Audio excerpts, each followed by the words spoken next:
Welcome to this special edition of the AmeriCorps Connections podcast. I'm Nikki Fiacco, the host of the AmeriCorps Connections podcast.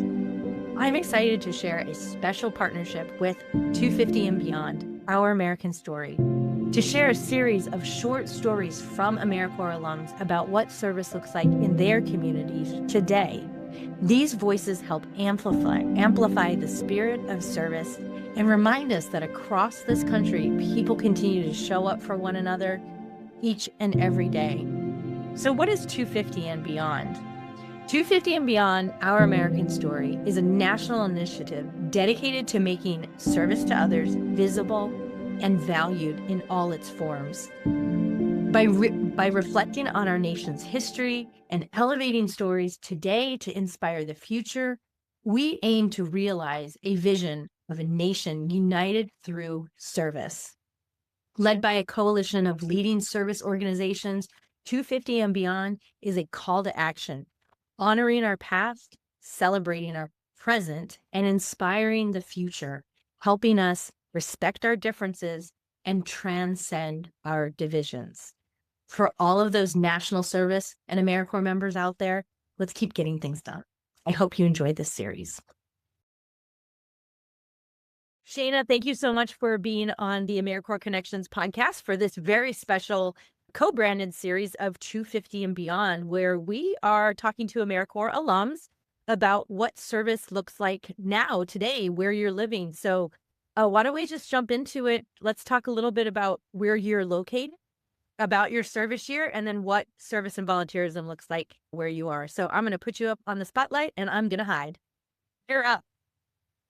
Thank you for the introduction. Greatly appreciate it. Again, hi, everyone. My name is Shayna. I am based in Stroudsburg, Pennsylvania, the Pocono Mountains for shorthand. I am currently a communications coordinator for my local Meals on Wheels here in Monroe County. I am also a two-time commissioner for my state national service board here in Pennsylvania called PennServe. And I'm also a national representative for America 250 through Youth 250 through an organization called Made by Us. And Made by Us is an organization. Yes, Made by Us is fantastic. Highly recommend. Please check them out. They are an organization dedicated to platforming Gen Z and Gen Alpha voices, so 30 and under individuals for America 250 and beyond. It's been a fantastic program. I'm honored and blessed that I got to be part of the Youth 250 cohort. It was myself and 99 other individuals that were selected across the country to basically work as consultants with national and international brands for America 250. And, whether it was Teen Vogue or Letters to America or our national initiative we have now for Wishworld across the country. It's just been an amazing program. I've met so many incredible people. It's been fantastic. And in that same breath, I've actually met a handful of AmeriCorps alumni as well, too, as being part of that program. So again, that small circle of national service really coming back around to the full play again.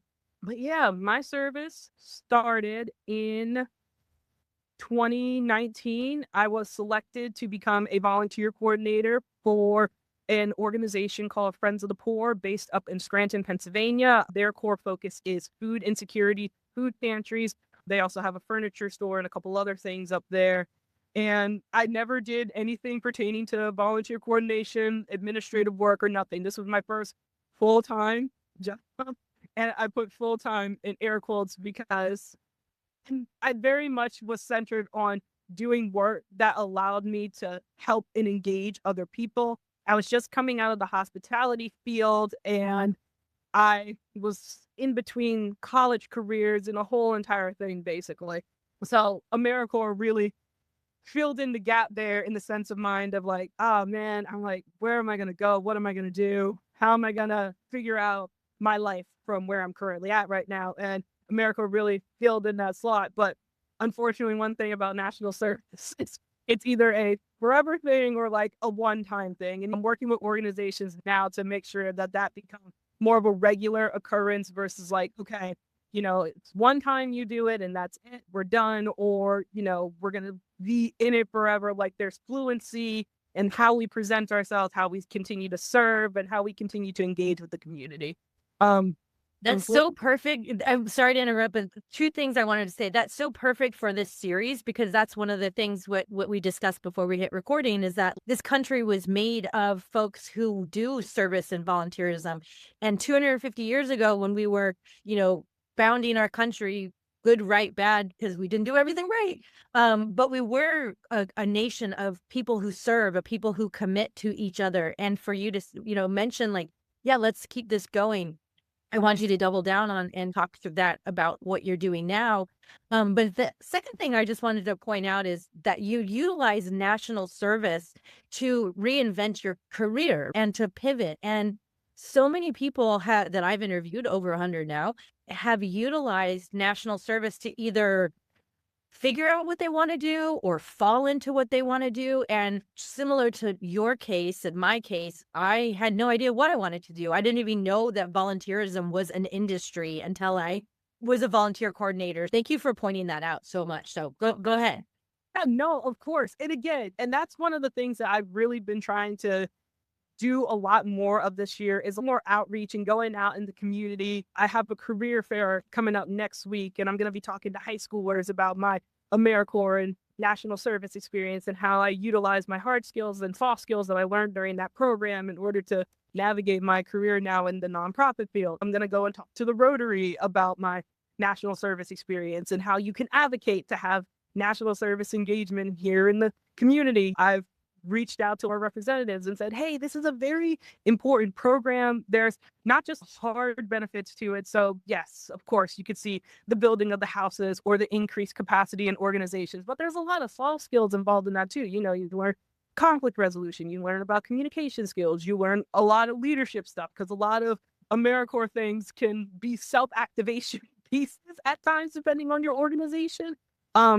So there are a lot of soft skills that you learn in that as well, too. And I think especially now during a time where folks are in this weird in-between place, like, where is my place? What is my purpose? What's the next step? What am I going to be doing? I think that having the ability to not just go into national service, so AmeriCorps, Peace Corps, et cetera, being able to go out into your community, and whether that's volunteering to tutor some students or to be a mentor or volunteering to do some social media work. I am the marketing guru in a lot of my circles. So I'm very much, hey, if you need some social media work, please let me know, because digital literacy is a very important issue to my heart. So I'm very much always interested in engaging folks in that space as well, too. So, however you can volunteer and give yourself back to the community, it's highly encouraged, and definitely something that I would very much want, especially for our younger generation of individuals. I can't tell you the number of folks that I've spoken to through this process of doing America 250 stuff where it's like, I'm not really hopeful. I'm kind of a little pessimistic. I'm a little cynical world, I don't really know what I can do, if I can do anything at all. They have this very, they have a very minimized mindset in how they can go out and engage with the world and how they can go out and make a difference, because it just feels like everything is so big. Yeah. But I was just going to say, and this might be what you're saying, what you're getting to. Would you say that serving and volunteering is a way for them? Yeah. Talk a little bit about what you do in your community to serve and volunteer, and then also what that means for Gen Zs. Is it Gen Z and Gen X? And I don't know what I am. We won't go there on the podcast. Talk a little bit about how service and volunteerism really helps younger individuals feel more empowered. Yeah, no, of course. So for me, I thankfully was able to navigate my national service experience into the current role that I'm in now. So I started as an administrative assistant. Again, zero administrative background whatsoever, but I was able to utilize those skills that I learned as a volunteer coordinator during that time. And again, combination of that and a great personality, it was set. I was fantastic. But there's been a lot of skills that I've had to learn on the job. When I first was introduced here to my organization, I had to do a lot of bookkeeping. I had zero idea what bookkeeping was, but I learned during my national service, one of the skills that I think a lot of folks are very shy about, but at the same time, I think is one of the more critical things, especially whether it's like leaderships, different sectors, etc., is that flexibility and adaptability component. I believe if you are coachable, 99% of anything that you do can be done. Anyone can do any of the jobs as long as you're coachable.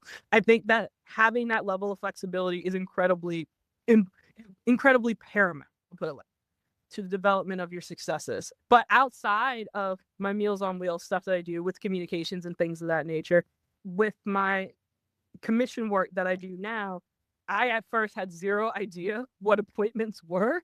I didn't know that was a thing. I only thought that really applied to like judges and things of that nature. But I was like, I have AmeriCorps experience. I was a Girl Scout. Like, I like helping people. I want to engage. Let me just try it. And a lot of my stuff is very much just give it a try. The worst they can say is no. That's how my family taught us, me and my brother. That's how they raised us. So that's the mentality I take on with a lot of these projects and initiatives. And they got back to me and said, yeah, we think you're fantastic. We love you. Come aboard, basically. I was appointed in 2023. I was their youth commissioner for 2 years. So 2025 was the end of my term. I aged out. I'm 27. I'm going to be 28 this year. Youth commissioners typically go till 25. Then I got the opportunity now to serve as their community agency commissioner. And through that work, I've been able to connect with the organizations that are centered around not just youth engagement, but also civic engagement as well, too. Organizations that deal with voting, organizations that their mentorship programs, teaching programs, municipalities, local government officials, like a whole litany of different organizations I've had the opportunity to speak to and engage with in things as it pertains to how are you engaging young people? What do you need from us, the commissioners, in order to a lot of my volunteer work now is focused on outreach and engagement. I've had a handful of folks reach out to me and say, hey, can you talk about national service? I say, sure, of course. I would love to talk about national service with you. No problem. And I'll go and I'll speak about national service, whether it's career fairs or a Girl Scout event, etc. We recently had a statewide forum where we gathered 50 plus organizations together and said, how can we engage young people to get back into the community and to give back to the community? And that was a task and a half. I had fantastic community partners, again, that I've met through not just my work doing youth engagement, but my work doing national service engagement. And they've been absolutely fantastic and paramount in a lot of the initiatives and whatnot that I've been involved in. And again, none of this would have happened if I just started off doing volunteerism-based work. So for me, it started off as AmeriCorps. For other folks, it can start off as Girl Scouts. It should start off as Boy Scouts. You could be volunteering for your favorite music festival or your favorite art gallery, etc. Like, you really never know where your opportunities are going to come from. So it's best to get out there, and it's best to engage and be as present as humanly possible when you're engaging with this stuff. So I say, no matter what the case may be, service is an open definition, as I like to say. And there will be another time. I'm writing an article that I've been writing for 5 years of the difference between new age service and old age service, which is the sense of, I will say my generation is, the Gen Z is a little bit of a in-between era for this. But for me specifically, I'm very much a traditionalist and like, okay, I'm going to serve. I'm going to do the best that I can. I'm going to give good work. I'm not expecting anything back from this. I don't want any immediacy. I don't want an award. I want to go and I want to do the thing, basically. So no reciprocation required.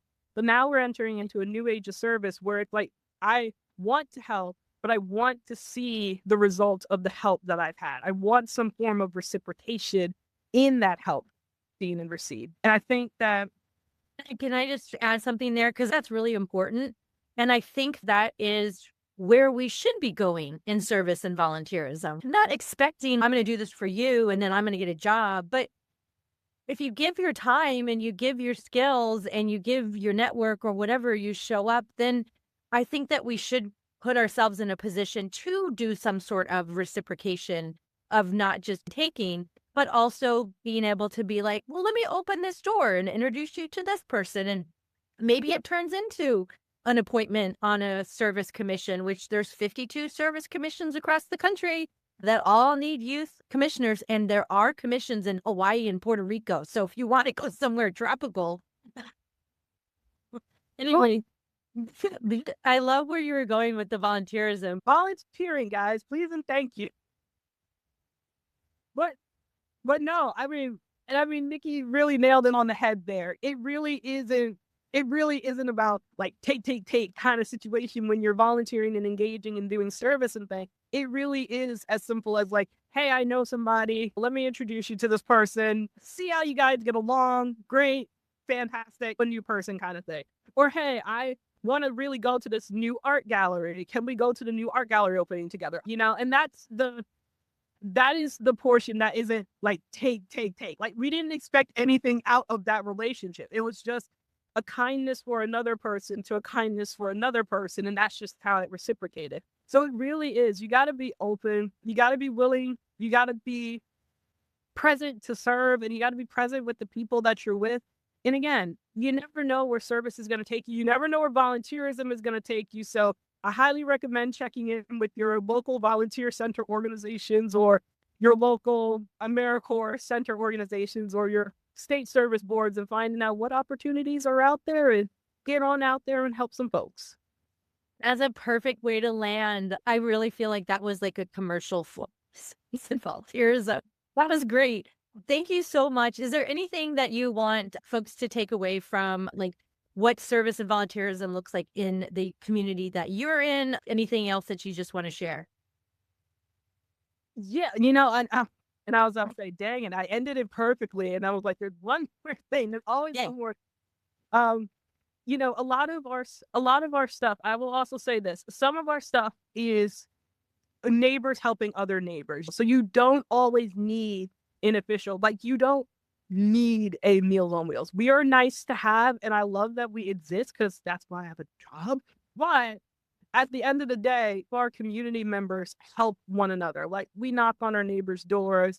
We cook meals for folks. Folks have strong church communities, so church members will help them to doctor's appointments and things of that nature. It doesn't have to be as set and dry as a Meals on Wheels. If that's something that gives you anxiety, it could really be as something as small as knocking on your neighbor's door, checking in on somebody in your family you haven't talked to in a long time. If there is a child that's waiting at the bus stop, waiting out there with them and saying, hey, I see that you're by yourself. I don't want you getting snatched up. And some folks have done that. They'll walk kids to and from school because they know the areas are unsafe. So it really is about that self-activation as well when it comes to getting out and serving other folks. So if you're more into wanting to volunteer, nonprofits are fantastic. But don't be afraid to get out there. If you see something that you're like, this needs a change, don't be afraid to be like, okay, I'm going to just go out and do it. I'm going to go and help this student, or I'm going to walk somebody's dog, or I'm going to help my neighbor go to the doctor, or I'm going to cook this meal for somebody. Don't be afraid to do that either. Self-activation is absolutely fantastic in service as well, too. That's so perfect. I love that. Self-activation. Put it on a shirt. Self-activation is important. Thank you, guys. This has been so great. Thank you again for being a guest on the AmeriCorps Connections podcast for this special 250 and Beyond series. This was so awesome, folks. If you're loving this content, then don't forget to like and subscribe, of course, because it changes the algorithms and it brings this content up into, if you're watching this on YouTube, but then also rating on your streaming podcast. So thank you so much. And we'll be back with another alumni soon. Take care.